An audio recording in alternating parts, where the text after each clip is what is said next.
fazer um certo tipo de desapego, Lucas 14, 33. Olha o que diz Lucas 14, 33.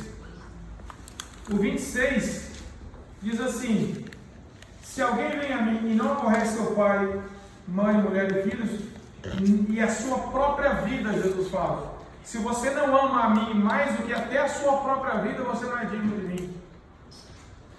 Um certo tipo de amor, amor sacrificial por Cristo.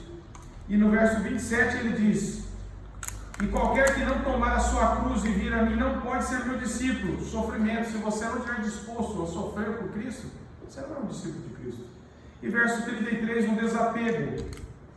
33 diz assim: assim, pois todo aquele que dentre vós não renuncia a tudo quanto tem, não pode ser meu discípulo. Se você quer ficar apegado em tudo e querendo levar tudo no caminho estreito, o caminho estreito cabe tudo. Então você vai ter que ter muitas renúncias. Se você olhar a história da igreja, a história dos homens bíblicos e da história da igreja, você vai ver que aqueles que Deus realmente amou, todos renunciaram a muitas coisas por amor a Cristo. O que Paulo fala? Paulo fala do currículo dele, ele fala: considera tudo isso como refúgio para ter a Cristo, renúncia. Não há ninguém que seguiu a Cristo que Deus não levou a renunciar coisas para ver onde está o seu amor. Você quer se preservar de sofrimento?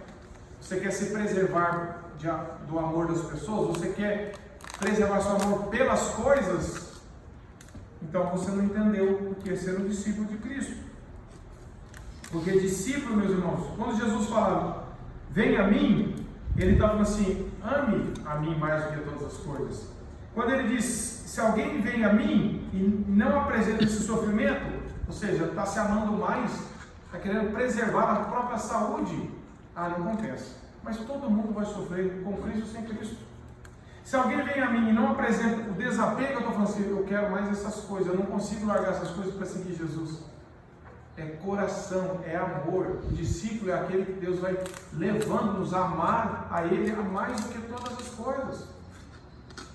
Não é que eu preciso, não quero ter mais nada, não é isso. Mas Senhor, o meu coração não pode estar preso, nada pode ser um empecilho para eu te seguir. Se Deus permite que eu tenha coisas, amém. Mas se Deus permite, se Deus falar, isso está sendo um empecilho, está sendo um ídolo, está sendo um obstáculo, Senhor, eu renuncio. Ou então eu não amo a Cristo mais do que as coisas. Agora, isso é um trabalhar de Deus, meus irmãos, isso não é característica nossa, ninguém de nós consegue fazer isso.